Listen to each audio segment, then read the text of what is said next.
Pay attention to this footage. What you're looking at right now is one of the most disturbing pieces of prison surveillance ever captured.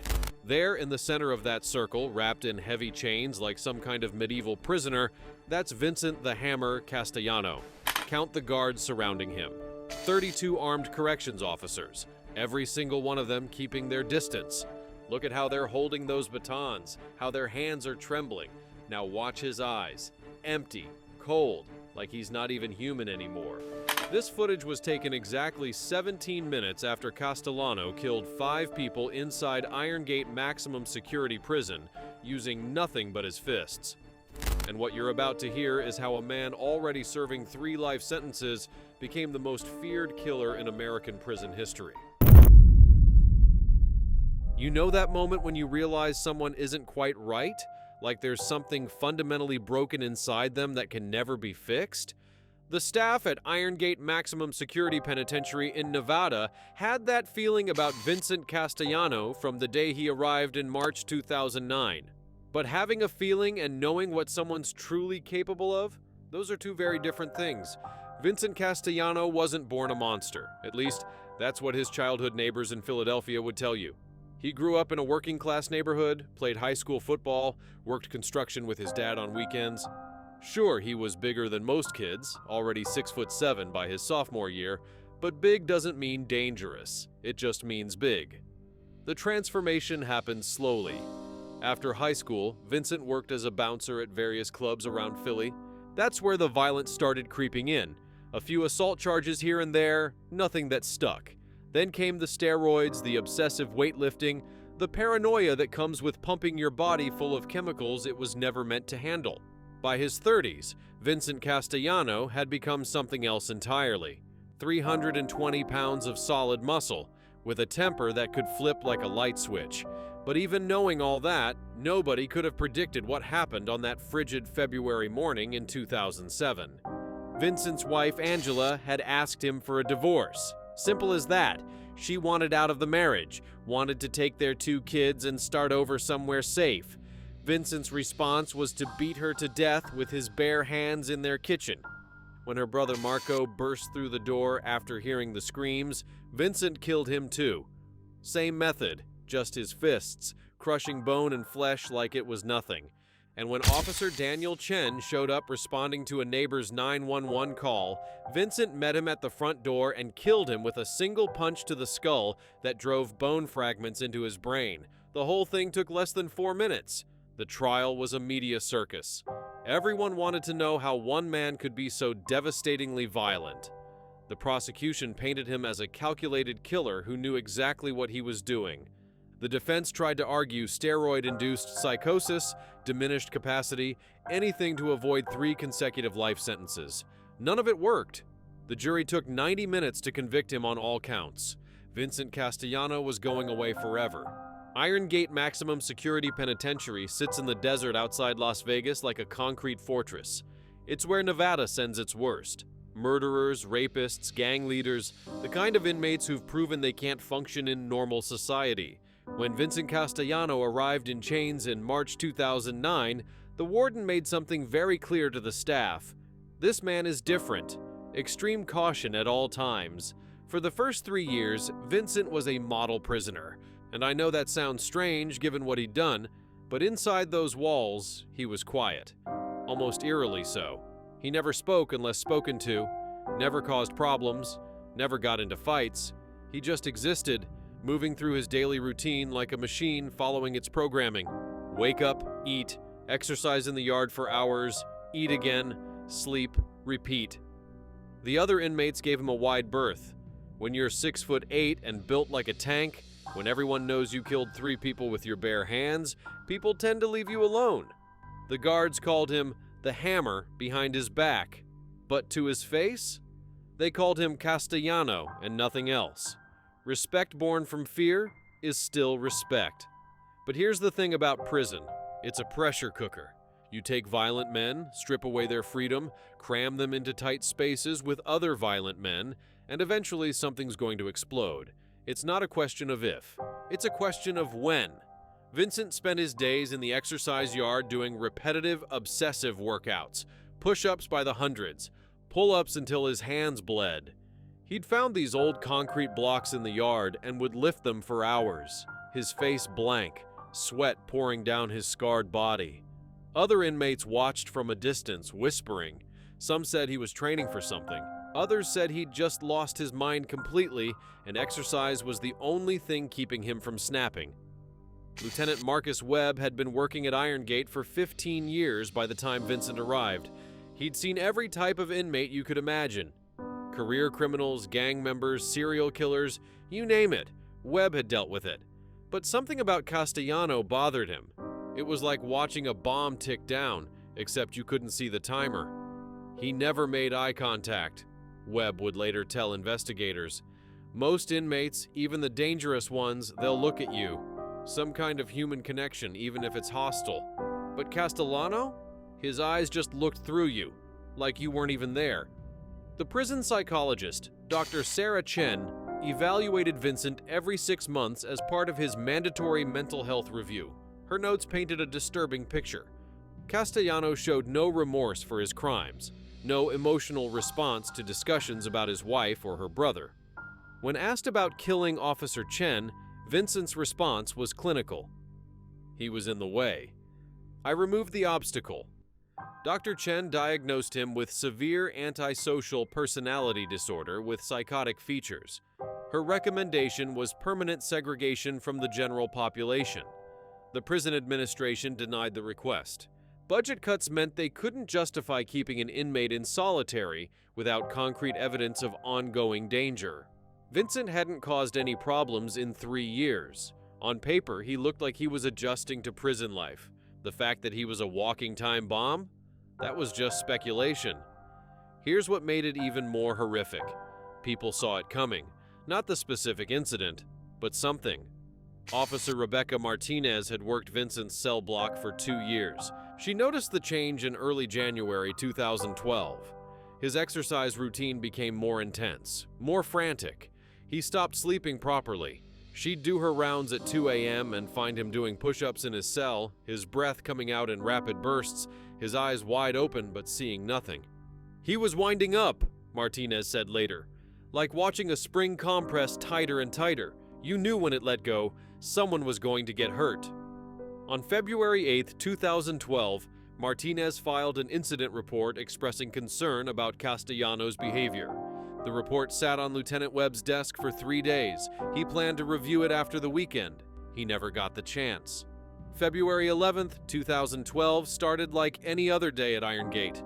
Morning count at 6 a.m.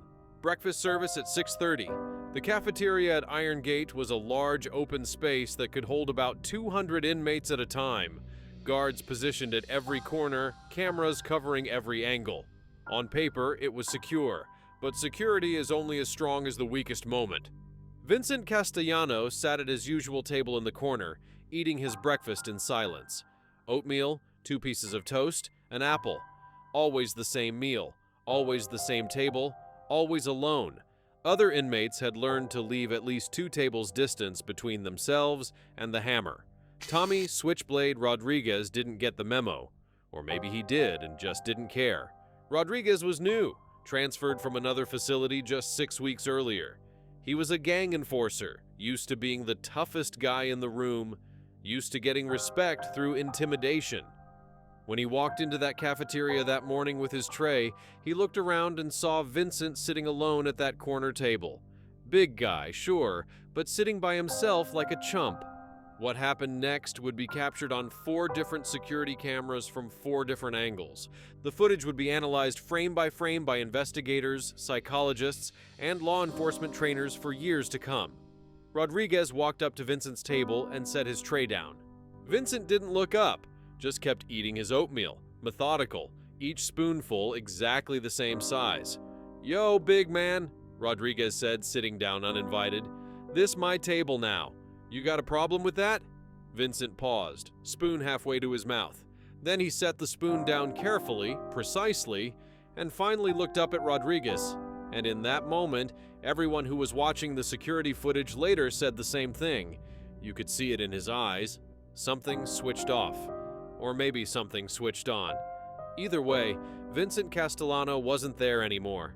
Whatever had been keeping the monster contained just stopped. Here's the thing about violence. When it happens fast, really fast, your brain can't process it in real time. You're watching it happen, but you're always a few seconds behind, trying to catch up to what your eyes are seeing. That's what made the Irongate massacre so terrifying. By the time anyone realized what was happening, it was already too late. Vincent stood up slowly. Rodriguez was still smirking, thinking he'd punked this big, quiet guy into backing down. Then Vincent's fist moved. One punch. Rodriguez's head snapped back so hard his neck made a sound like a branch breaking. He was dead before his body hit the floor. His skull caved in on the left side, brain matter leaking onto the cafeteria floor. The cafeteria went silent. 200 inmates, 30 guards, everyone frozen for exactly 2 seconds. That's all it took. 2 seconds of shock, of disbelief, of trying to process what they'd just seen. Officer James Mitchell was the closest guard, maybe 15 feet away. He was a 7-year veteran, trained in crisis response, knew the protocols by heart. He reached for his radio with one hand and his baton with the other, already moving toward Vincent, already shouting for backup. He never saw the punch coming. Vincent crossed that 15 feet in maybe 4 steps. Mitchell tried to bring his baton up, tried to get into a defensive position, but it was like trying to stop a freight train with a toothpick. Vincent's fist hit Mitchell square in the face with so much force that it shattered every bone in his face at once. Orbital sockets, cheekbones, nose, jaw, everything just collapsed inward. Mitchell dropped like someone had cut his strings, dead before he hit the ground. Now the panic started. Inmates scrambling away from the violence, guards rushing in from every direction, alarms blaring. In the chaos, 2 inmates, Darius D. Block Williams and Carlos Cutter Mendez, saw an opportunity. They'd been enemies for years, rival gang members looking for any excuse to go at each other. With all the guards focused on Vincent, they figured this was their chance. Williams grabbed a food tray and swung it at Mendez's head. Mendez ducked and came up with a sharpened plastic knife he'd smuggled in. They were so focused on each other, so locked into their own little war, they didn't notice Vincent turning toward them. Officer Patricia Johnson did notice. She was running toward Vincent with her taser drawn, her training taking over, following the protocols exactly as she'd been taught. Identify the threat, issue verbal commands, deploy non-lethal force if non-compliant. She got as far as, "Get on the ground," before Vincent moved. Let me paint you a picture of what happened next, because it's important to understand just how calculated this was. Vincent didn't just lash out randomly. Even in the middle of this massacre, even with whatever had broken inside his brain, there was a method to it. He grabbed Williams by the throat with one hand and Mendez by the face with the other. Both men were completely off guard, didn't even have time to react. Then Vincent just squeezed and punched, over and over, alternating hands, right fist into Williams' face, left fist into Mendez's face, right, left, like he was working a heavy bag at the gym. Officer Johnson managed to deploy her taser. Both prongs hit Vincent in the back, 50,000 volts pumping into his body. Most people drop instantly. Vincent didn't even flinch. He just kept punching, kept crushing, until both Williams and Mendez went limp in his hands. Then he dropped them and turned toward Johnson. She tried to run, made it maybe 5 steps before Vincent caught her. One hand on the back of her head, one punch to the base of her skull. The medical examiner would later say the force was equivalent to being hit by a car. Officer Patricia Johnson, 34 years old, mother of 2, died instantly. The whole thing, from that first punch on Rodriguez to Officer Johnson's death, lasted 93 seconds. 5 people dead. 5 lives ended in less time than it takes to brew a cup of coffee. By now, the emergency response team was suiting up. Irongate's rapid response protocol for this exact scenario involved a minimum of 20 armed guards with riot shields, chemical agents, and non-lethal weapons. But here's what haunted everyone afterward. Vincent didn't try to keep fighting, didn't try to hurt anyone else, didn't try to escape or take hostages or any of the things you'd expect from someone who'd just gone on a killing spree. He just stopped. When their response team poured into that cafeteria in full riot gear, weapons drawn, ready for a war, They found Vincent standing motionless in the center of 5 bodies. His hands were covered in blood up to his elbows. His prison uniform was splattered with it, and his face completely blank, like someone had just switched him off. It was the creepiest thing I've ever seen, Lieutenant Webb would tell reporters later. He wasn't breathing hard, wasn't emotional, just standing there like he was waiting for a bus. The response team surrounded him, shields up, chemical agents ready. Vincent didn't resist, didn't speak, just stood there while they wrapped him in restraints. Regular handcuffs weren't enough. They had to use the heavy-duty chains normally reserved for prisoner transport. Arms behind his back, chains wrapped around his torso, legs shackled so he could barely walk. Even then, every guard kept their distance. The walk from the cafeteria to the special housing unit took 12 minutes. 32 guards escorted Vincent through the prison, weapons drawn, eyes locked on him the entire time. Inmates pressed against their cell bars to watch, some calling out to him, others silent with fear. The whole prison had seen footage of what happened. Word travels fast in a place like Irongate. Someone, nobody ever admitted who, had a cell phone they'd smuggled in. They filmed Vincent's walk through the main corridor, captured that image of him wrapped in chains, surrounded by guards, looking like something out of a nightmare. That footage leaked within hours. By evening, it was everywhere. News stations, social media, true crime forums. The image of Vincent the Hammer Castellano became one of the most recognizable prison photographs in American history. In the immediate aftermath, Irongate went into full lockdown. Every inmate confined to their cells, every staff member interviewed, every piece of evidence collected and cataloged. The FBI sent a team to oversee the investigation. When 5 people die in a federal prison, it becomes a matter of national concern. Special Agent Rebecca Morrison led the federal investigation. She'd worked violent crimes for 12 years, seen her share of horror, but nothing quite prepared her for reviewing the security footage of the Irongate massacre. She watched it hundreds of times, analyzing every frame, trying to understand what had happened inside Vincent Castellano's head. The most disturbing part wasn't the violence itself, Morrison told reporters during a press conference. It was how controlled it was. This wasn't a blind rage. Every movement was deliberate. He knew exactly what he was doing. The security footage became crucial to understanding the incident. Remember that footage from the pre-intro, with Vincent wrapped in chains surrounded by all those guards? That came from the hallway cameras during his transport. But the cafeteria footage was even more revealing. 4 different angles captured every moment of the massacre in crystal clear, high definition. Investigators studied Vincent's movements frame by frame. They brought in biomechanics experts to analyze the force of his punches. A sports medicine doctor calculated that Vincent's fist was traveling at approximately 35 miles per hour at impact, fast enough to generate over 2,000 pounds of force. For perspective, the average professional boxer generates about 700 pounds of force. Vincent was literally 3 times stronger than a professional fighter. But raw strength didn't explain everything. The investigators also brought in Dr. James Hartford, a psychiatrist who specialized in extreme violent behavior.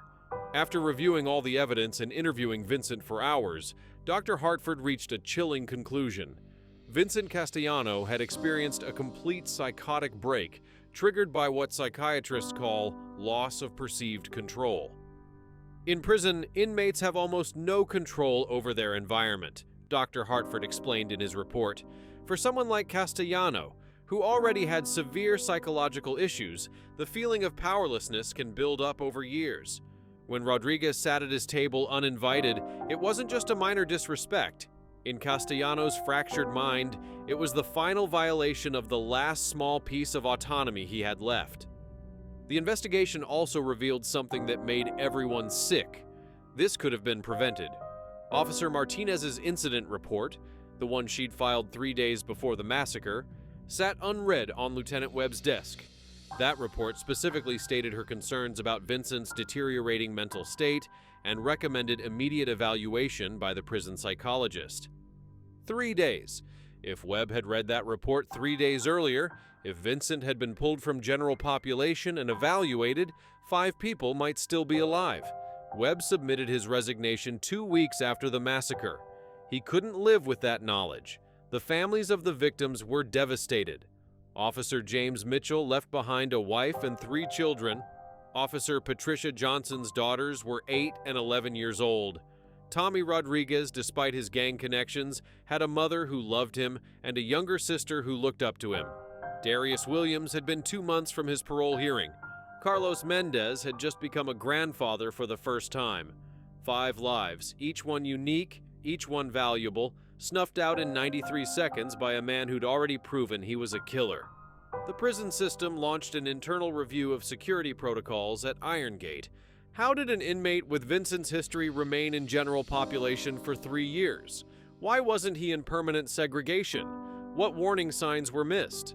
The review found multiple failures at every level. Budget cuts meant fewer mental health evaluations. Staff shortages meant incident reports went unread. Overcrowding meant dangerous inmates couldn't be properly separated from the general population. Irongate wasn't just a prison, it was a disaster waiting to happen, and Vincent Castellano was the match that lit the fuse. In the months following the massacre, investigators also discovered something chilling in Vincent's cell. Hidden behind a loose panel in his wall, they found pages and pages of writings. Manifestos, really. Rambling paragraphs about divine justice, about being an instrument of God's punishment, about cleansing the world of sin. The writings dated back months, maybe even years. "I am the hammer," one passage read. "I am the tool that breaks the wicked. I am the fist of righteousness that shatters evil. I wait for the moment when I am called upon, and then I strike without mercy or hesitation." Dr. Hartford analyzed the writings and concluded that Vincent had developed a complex delusional system over his years in prison. He genuinely believed he was some kind of divine executioner, chosen to punish those he deemed sinful or corrupt. In his fractured mind, everyone he killed, his wife, her brother, the police officer, and the 5 people at Irongate, deserved to die. "The scariest part," Dr. Hartford said during his testimony, "is that he feels no remorse whatsoever. To him, what he did wasn't murder. It was justice." The legal proceedings that followed were complicated. Vincent was already serving 3 consecutive life sentences. How do you punish someone who's already going to die in prison? The answer: you make absolutely certain they can never hurt anyone ever again. The prosecution pushed for the death penalty. Nevada had capital punishment, and if anyone deserved it, it was Vincent Castellano. But the defense argued that Vincent's severe mental illness made him legally insane at the time of the killings, not fit for execution. The trial lasted 6 weeks. The jury heard testimony from dozens of witnesses. They saw the security footage. They read Dr. Hartford's psychiatric evaluation. They heard from the families of the victims, their grief and anger filling the courtroom. In the end, the jury reached a verdict: guilty on all 5 counts of first-degree murder, but they recommended against the death penalty, citing Vincent's documented mental illness. The judge agreed and sentenced Vincent to 5 additional life sentences without the possibility of parole, to be served in permanent solitary confinement under the highest security measures available. Vincent showed no emotion when the verdict was read, no reaction to the families crying in the gallery, no acknowledgement of the judge's words. He just sat there, staring straight ahead, the same blank expression he'd worn since the massacre. Today, Vincent "the Hammer" Castellano resides in the Administrative Maximum Facility in Florence, Colorado, the supermax prison known as ADX. It's where America sends its most dangerous inmates, the ones too violent even for maximum security prisons. Vincent lives in a 7 by 12-foot concrete cell for 23 hours a day. The 1 hour he's allowed out is spent alone in a small exercise cage. His hands are kept in specialized restraints 24 hours a day, not handcuffs, actual mechanical restraints that prevent him from making a fist. Guards are forbidden from entering his cell alone. All food is passed through a slot in the door. All communication happens through reinforced glass. The families of the 5 people killed at Irongate have struggled to move on. Mitchell's widow established a foundation for children of fallen corrections officers. Johnson's daughters, now adults, have both spoken publicly about the importance of prison reform and mental health services for inmates. They don't want revenge. They want change so that what happened to their mother never happens to anyone else. Tommy Rodriguez's mother still visits his grave every Sunday. She brings flowers and sits there for hours, talking to her son about what she cooked that week, about his sister's kids, about anything but how he died. The massacre at Irongate led to significant reforms in the Nevada prison system.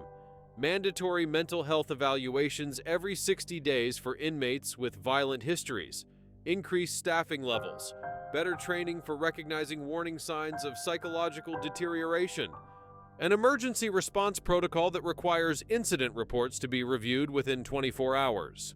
None of it brings back the 5 people who died that February morning. But maybe, just maybe, it prevents the next Vincent Castellano from snapping. Vincent Castellano was convicted on 5 additional counts of first-degree murder. The deaths of inmates Tommy Rodriguez, Darius Williams, and Carlos Mendez, and corrections officers James Mitchell and Patricia Johnson. He received 5 consecutive life sentences without the possibility of parole, in addition to the 3 life sentences he was already serving for his previous murders. He was also convicted of assault on a corrections officer and inciting a riot, though these charges were largely symbolic given his existing sentence. He remains imprisoned at ADX Florence under 24-hour surveillance. According to corrections officials, he has not spoken a word since his sentencing. The man they call the Hammer sits in his concrete cell, hands bound, a reminder that some people are too dangerous to ever walk free again. To the 5 lives lost at Irongate on February 11, 2012, Tommy Rodriguez, Darius Williams, Carlos Mendez, Officer James Mitchell, and Officer Patricia Johnson, may their memories be a blessing to all who loved them, and may their deaths serve as a catalyst for change in a system that failed them.